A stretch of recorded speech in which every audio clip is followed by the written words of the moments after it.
अस्सलाम वालेकुम वरहमतुल्लाहि वबरकातुहू। Class 10th subject geography. हम पढ़ रहे हैं कन्वेंशनल सोर्सेज। कन्वेंशनल सोर्सेज में हमने क्योंकि हम एनर्जी रिसोर्सेज में हमने बात की थी, उसमें हमने दो types of energy two types of energy resource हमने पढ़े थे, conventional resources and non conventional resource.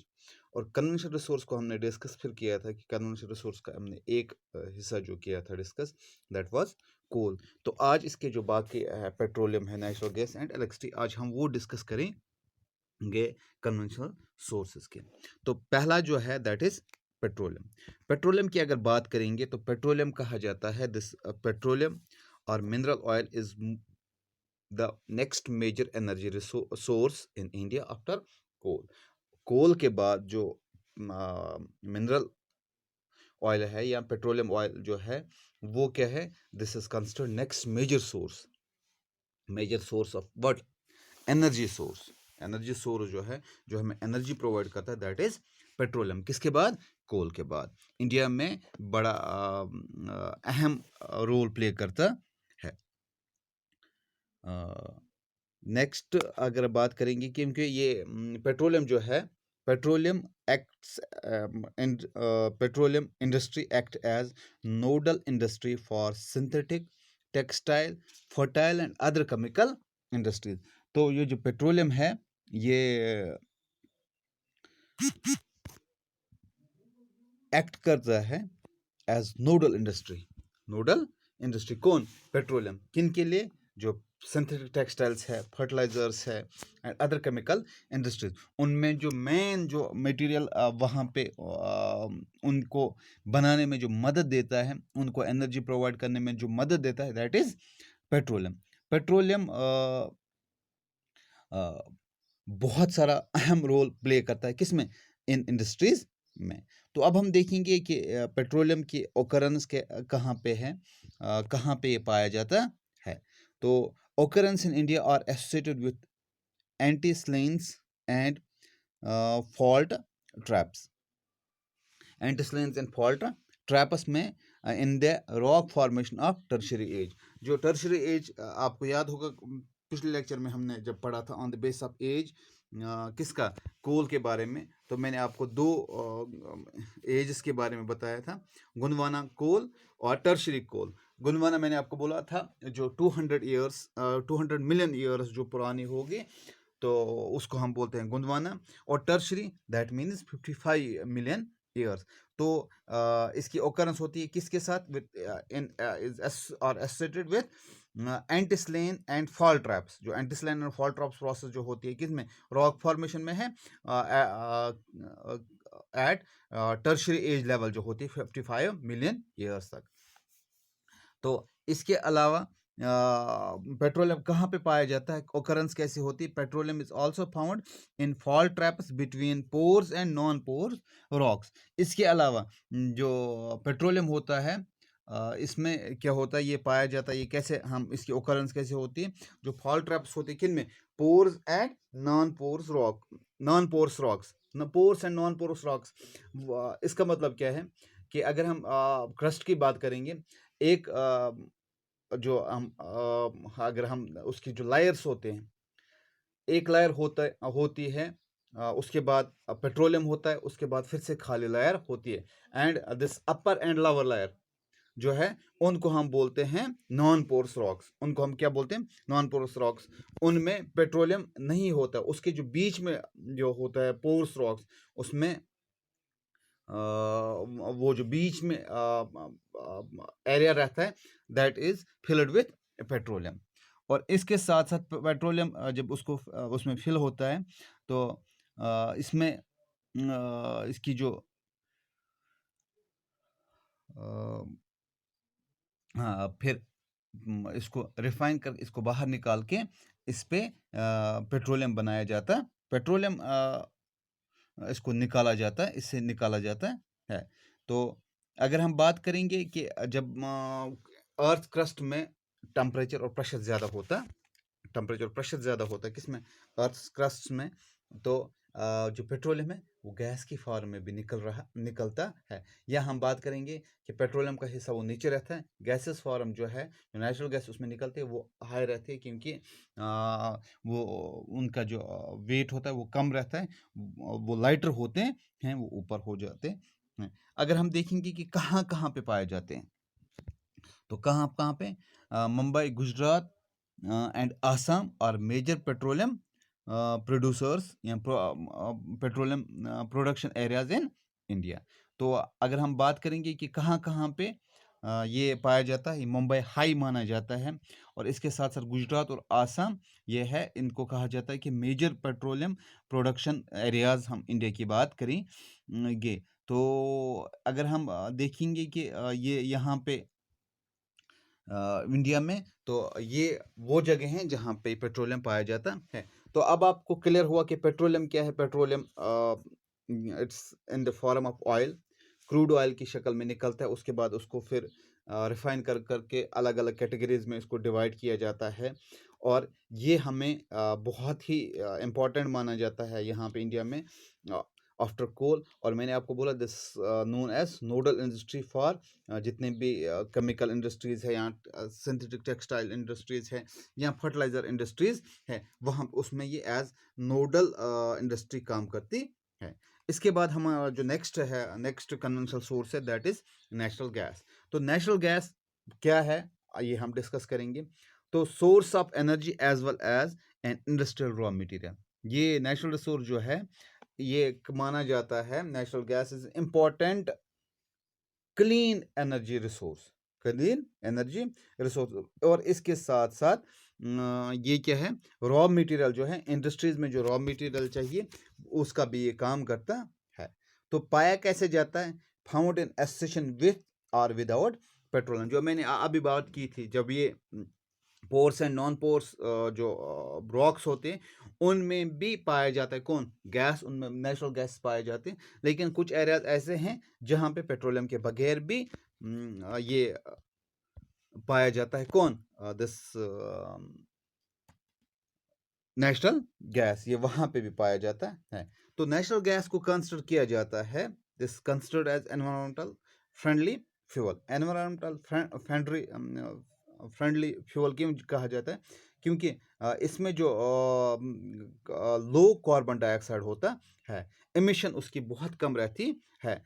तो इसीलिए ये यहाँ आज रिकमेंड किया जाता है कि अगर हम फ्यूल यूज़ करेंगे तो नेचुरल गैस ठीक रहता है, क्योंकि उसमें कार्बन डाइऑक्साइड बहुत कम रहता है, और कार्बन डाइऑक्साइड कम रहने से पोल्यूशन कम होता है। और इसके साथ साथ लार्ज हम कह सकते हैं large reservoirs of natural gas has been discovered in Krishna Godavari basin, waste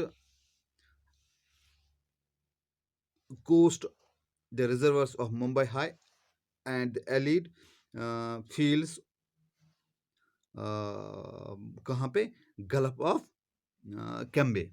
तो यहाँ पे इन जगहों पे ये क्या, इसके रिजर्वर्स पाए जाते हैं। कहाँ कहाँ पे, एक तो मुंबई की हम बात करेंगे कि वहाँ पे हाई पाया जाता है,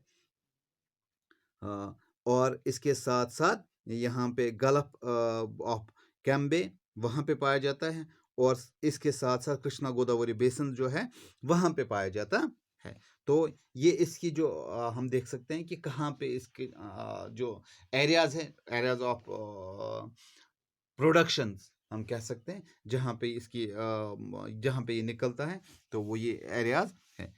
इसके साथ साथ ये जो नेचुरल गैस जो है, गवर्नमेंट ने क्या किया है, उन्होंने एक पाइपलाइन बिछाई है, वो लंबी पाइपलाइन है।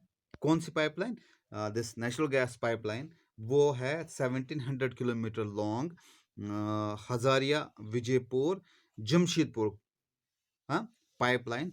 इससे क्या होता है, ये कहाँ कहाँ से मुंबई जो है बेसन, वहाँ की जो फर्टिलाइज़र इंडस्ट्रीज़ है, या पावर इंडस्ट्रीज़ है, या बाकी जितनी भी इंडस्ट्रीज़ है, उनको ये एनर्जी या सप्लाई उनको प्रोवाइड करता है, जो उनको जो मटेरियल चाहिए, जो उनको इंडस्ट्री चलाने के लिए जो फ्यूल चाहिए वो ये सप्लाई करता है। कौन? जो 1700 kilometre long Hazaria Vijaypur gas pipeline जिसको हम बोलते हैं, या जमशेदपुर गैस पाइपलाइन कहते हैं। तो ये वहाँ पे इसको इस्तेमाल में लाते हैं। इसके साथ साथ ये जो नेचुरल गैस है इसका एक और काम लिया जाता है, that is CNG for vehicles to replace liquid fuels. तो CNG क्या है? ये कंप्रेस्ड नेचुरल गैस है, कंप्रेस्ड नेचुरल गैस है। तो ये गाड़ियों में डाला जाता है, क्योंकि मैंने आपको बताया पहले ही कि जो नेचुरल गैस है इसको कहते हैं, this is considered as environment friendly fuel, क्योंकि इससे पोल्यूशंस नहीं होते हैं। कार्बन डाइऑक्साइड बहुत कम इसमें प्रोड्यूस होता है। तो गाड़ियों में पेट्रोल या डीजल के बजाय अब CNG डालते ताकि पोल्यूशन कम हो जाएगा। और बहुत सारे आपने आजकल की गाड़ियां देखी उनमें CNG को हम भरते हैं, रिफिलिंग उसकी CNG की होती है। आई होप कि आपको ये CNG ये नेचुरल गैस भी क्लियर हुआ, पेट्रोलियम। अब जो हमारा लास्ट है दैट इज इलेक्ट्रिसिटी। इलेक्ट्रिसिटी क्या है? इलेक्ट्रिसिटी जो माना जाता है कि electricity has such a wide range at application today world. तो आजकल के ज़माने में इलेक्ट्रिसिटी को बहुत ही अहम माना जाता है। पूरी दुनिया में, एक ही जगह पे नहीं, पूरी दुनिया में इलेक्ट्रिसिटी को बहुत अहम माना जाता है और इससे बहुत ज़्यादा एनर्जी प्रोड्यूस होती है। और बहुत सारी जगहों पे ये हमें बहुत सारी क्या, in every sphere of our life, in today's life, तो एनर्जी का हमें बहुत, इलेक्ट्रिसिटी का हमें बहुत ज़्यादा काम है। हम बात करें, सिंपल सी बात करेंगे, हमारे पास मोबाइल फ़ोन, इसको चार्ज करने के लिए इलेक्ट्रिसिटी चाहिए। हमारे पास लैपटॉप है, उसको चलाने के लिए हम ये लाइट होनी चाहिए। हमारे घरों में रोशनी के लिए इलेक्ट्रिसिटी होनी चाहिए। और जितने भी आजकल के जो इलेक्ट्रॉनिक गैजेट्स होते हैं उनको इलेक्ट्रिसिटी की ज़रूरत पड़ती है। तो टेक्नोलॉजी के दौर में इलेक्ट्रिसिटी का बहुत ज़्यादा अहम रोल होता है। तो per capita consumption considered as index of development. अब इस इलेक्ट्रिसिटी की बात करेंगे, जितना इसका इस्तेमाल होता है उससे वो दिखता है कि वो कंट्री कितनी डेवलप्ड है। जिस कंट्री में जितनी इलेक्ट्रिसिटी का इस्तेमाल होता है उसका उतना देखा जाता है कि इलेक्ट्रिसिटी जितनी इस्तेमाल होती है तो वहाँ पे उसकी ये देखा जाता है कि डेवलपमेंट उतनी कहाँ है। तो अगर हम बात करेंगे इलेक्ट्रिसिटी जो है, इलेक्ट्रिसिटी कैसे प्रोड्यूस होती, तो जनरेट दो तरीकों से होती है। तो एक तो है हाइड्रो इलेक्ट्रिसिटी, दूसरा है थर्मल इलेक्ट्रिसिटी। अगर हम हाइड्रो की बात करेंगे, ये कैसे जनरेट होती है? This is generated by fast flowing water.